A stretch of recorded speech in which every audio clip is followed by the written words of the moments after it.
그래서 뭐 인상을 찌그려가면서 다시 봤는데 안경을 쓰면 또 어지럽고 벗으면 글씨가 좀 잘 안 보이고 그렇습니다. 오늘 저는 여러분들과 함께 읽은 사사기 2장 14절로 23절 말씀을 통해서 이스라엘 안에 있는 죄의 본성이라는 제목으로 하나님의 말씀을 함께 나눠보겠습니다.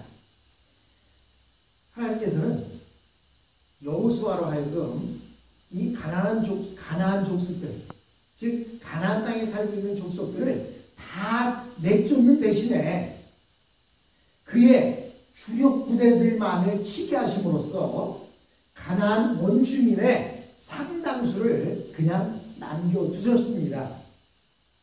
그리고 여호수아는 그 가나안 땅을 12지파에게 재를 뽑아서 나눠준 뒤에 뭐라고 말합니까? 나머지 남아있는 사람들은 너희들이 가서 쳐서 몰아내라는 거예요.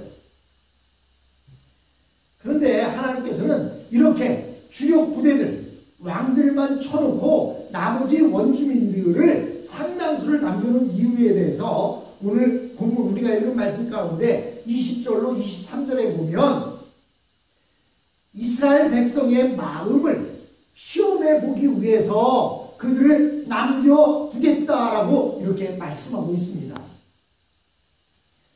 시험해 본다. 이것이 무슨 뜻입니까? 이것을 시험해 본다는 얘기는 그 히브리어 원어에 보면 안에 있는 것을 끄집어내본다라는 의미를 가지고 있어요. 시험한다는 것은 안에 있는 것을 끄집어내본다. 즉 그냥 평안할 때나 좋을 때 겉모습을 보고서는 그 사람의 속마음을 판단할 수가 없어요. 그런데 어느 때 판단할 수 있습니까? 어려운 일이 생기거나 급박한 일이 생기거나 이런 일이 생기면 어떻게 해요? 그의 속마음을 알 수 있습니다. 겉으로는 매일 가모니설처럼 사랑한다 사랑한다 하다가 갑자기 어떤 큰일이 터져버리면 사랑한다는 사람을 그냥 모른 채 내버려두고 자기만 살겠다고 도망갈 때 그것은 그의 속마음이 그 사람을 사랑하지 않았으면 알 수 있는 것 아니겠습니까? 즉 하나님께서 본문에서 20절로 23절에 보면 그 주력부대를 몰아내고 나머지를 남겨놓은 것은 이스라엘의 백성들의 마음을 시험해보기 위해서였다. 즉 그들의 속마음을 끄집어내보기 위해서였다라고 이렇게 말하고 있는 것입니다. 하나님은요 누구에든지 가장 좋은 것을 주실 때에는 그냥 주시는 법이 없습니다. 여러분 자녀들에게 무엇을 줄 때 물론 그냥 줄 수도 있지만 보통은 어떻게 하죠? 네가 이것을 하면 내가 줄게. 네가 착한 일을 하거나 좋은 일을 하거나 네가 내 일을 도와주거나 이러면 줄게 하고 이야기하듯이 하나님께서도 어떤 좋은 것을 줄 때에는 그냥 거저 주시지 않으세요. 왜냐하면 사람들은요 마음이 완악해서 어떤 좋은 것을 거저 주잖아요. 그러면요 뭐라고 생각해요? 아마 남아서 주는 걸 거야. 아니면 사실 이것은 못 쓰는 거니까 그냥 자기 쓰기는 아깝지만 자기가 쓸모가 없으니까 주는 거야 라고 이렇게 의심을 할 때가 많이 있습니다. 그래서 하나님께서는 이스라엘 백성들이 어쩔 수 없이 율법을 지키거나 또는 원치 않은데 지키는 것 이런 것들을 하나님께서 원치 않으셨기 때문에 그들의 마음을 시험하셨습니다. 그렇다면 가나안 사람들이 도대체 이스라엘 백성들에게 있어서 어떤 시험거리가 된다는 얘기입니까? 우선 여러분 가나안 사람들은요 이스라엘 백성들보다 세련된 사람들이었습니다. 여러분 천막을 치면서 양떼를 몰고 이리저리 돌아다니는 사람들이 무슨 화려한 옷을 입고 깨끗하게 치장을 하고 살겠습니까? 그냥 양떼들 풀을 먹이다가 풀이 다 떨어지면 또 얼른 싸갖고 보따리 싸서 이사 가야 되는데 무슨 뭐 집안에다가 이것저것 좋은 것들 장만해 놓고 또 무슨 구리물을 발라가면서 살았겠습니까? 그냥 이스라엘 백성들은 광야에서 40년 동안 주님께서 그냥 가라면 가고 오라면 오고 그냥 그 속에서 살고 있었기 때문에 그들의 모습은 전혀 세련되지 않았고 잘 씻지도 못했기 때문에 사실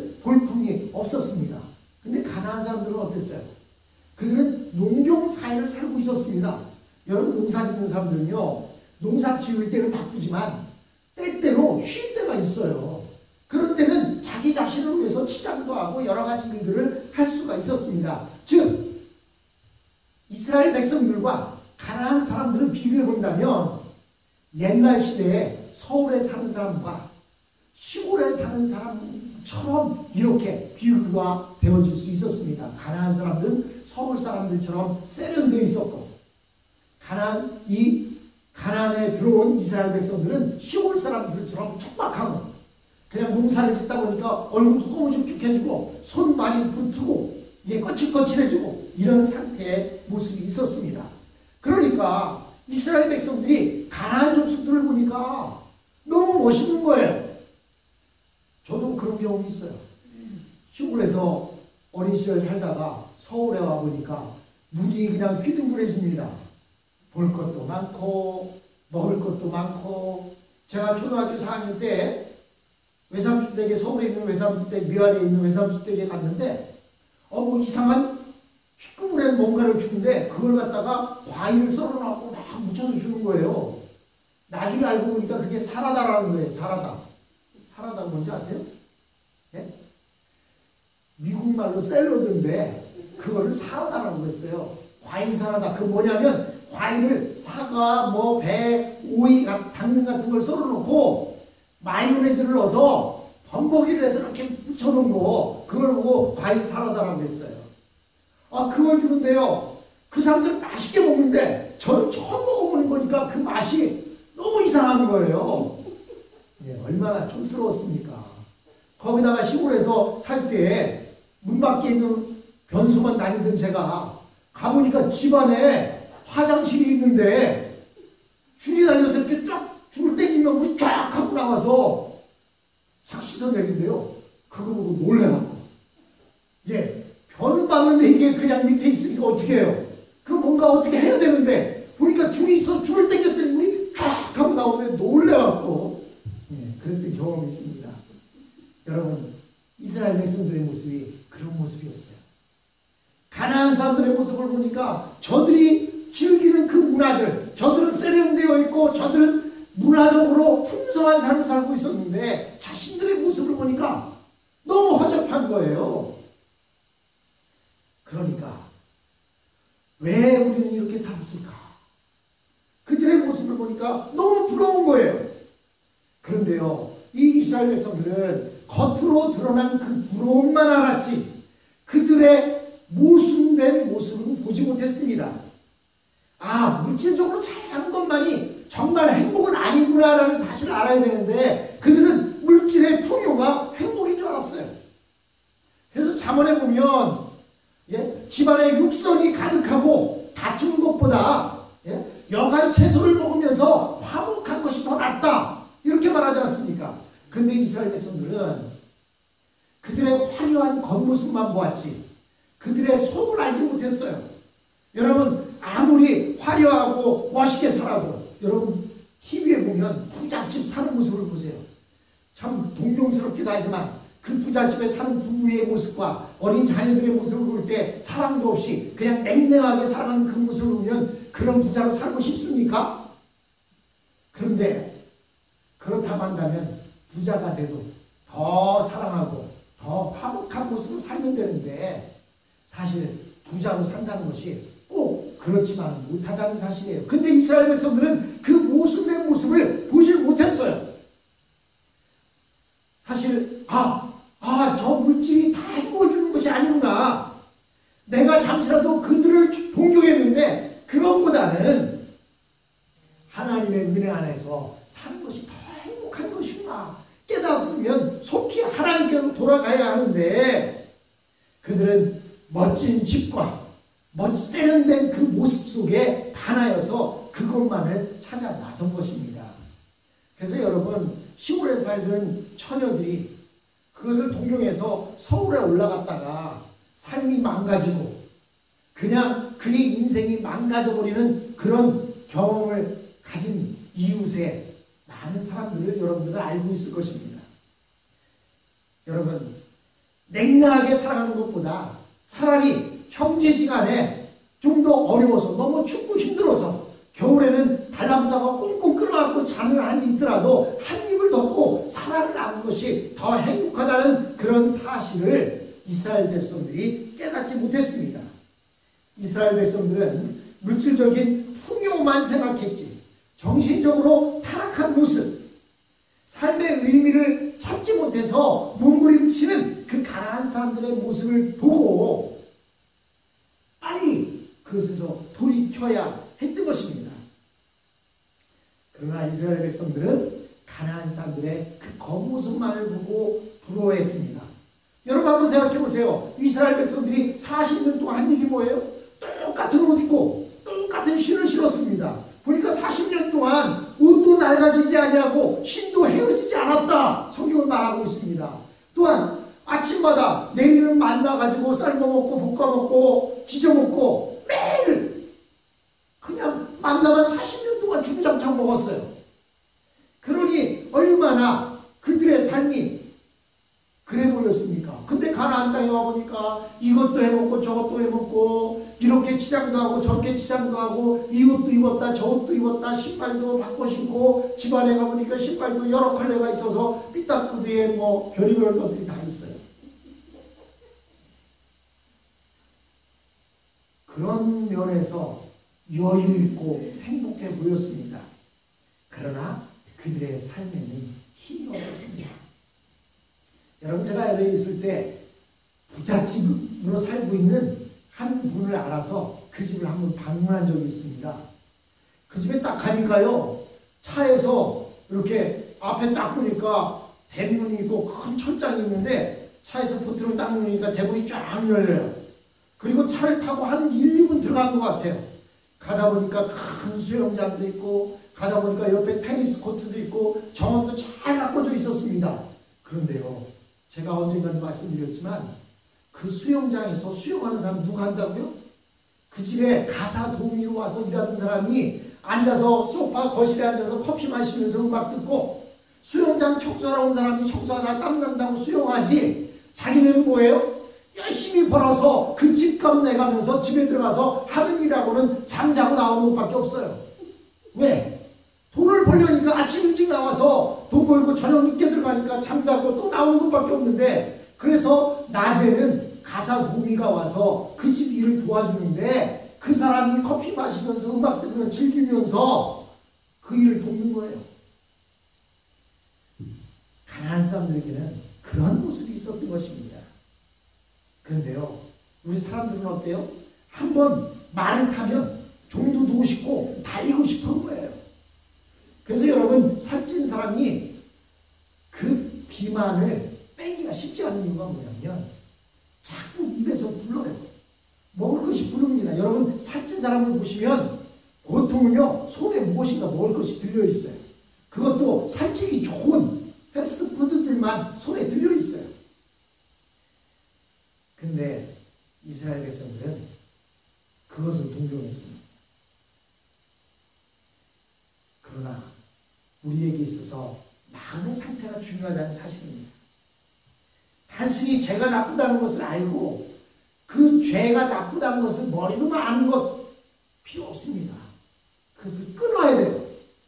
그것을 끊고 돌이켜야 됩니다. 제가 아는 한 분은요 얼마나 노름을 좋아하는지 화투를 그렇게 좋아하는 거예요. 그래서 화투를 치다가 빚을 졌습니다. 근데도 이 화투를 끊지를 못하는 거예요. 그런데요 이 사람이 작정을 했어요. 내가 이 화투를 좋아해서 패가 망신됐다. 그래갖고요 자꾸 자기 손목을 끊어버렸어요. 바로 제가 비즈니스 할 때 제가 데리고 있던 그 직원 하나가 그랬어요. 그래서 한쪽 팔이 없어요. 한쪽 발을 자꾸 자기가 잘라버렸습니다. 얼마나 대단한 결심입니까? 그런데요 어느 순간 보니까 이 손목이 없으니까요 여기다가 화투장을 끼고 이러고 화투를 치고 있어요. 그렇게 죄는 끊기가 쉽지 않은 겁니다.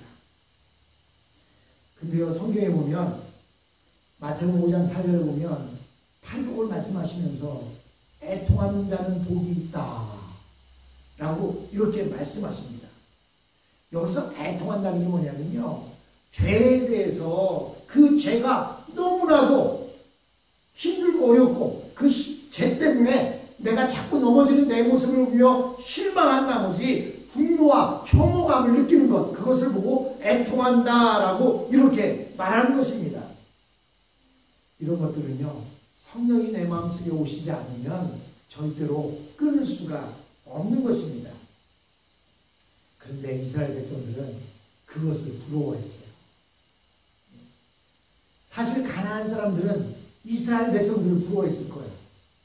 왜냐하면요, 서울 사는 친구들은요, 시골에 오면 저희가 그냥 참외 서리도 하고 개울가에 나가서 빨가벗고 목욕하고 하는 모습을 보면 그 서울 사는 친구들은 저희를 부러워합니다. 그런데 우리는 서울 사는 그 친구들을 부러워해요.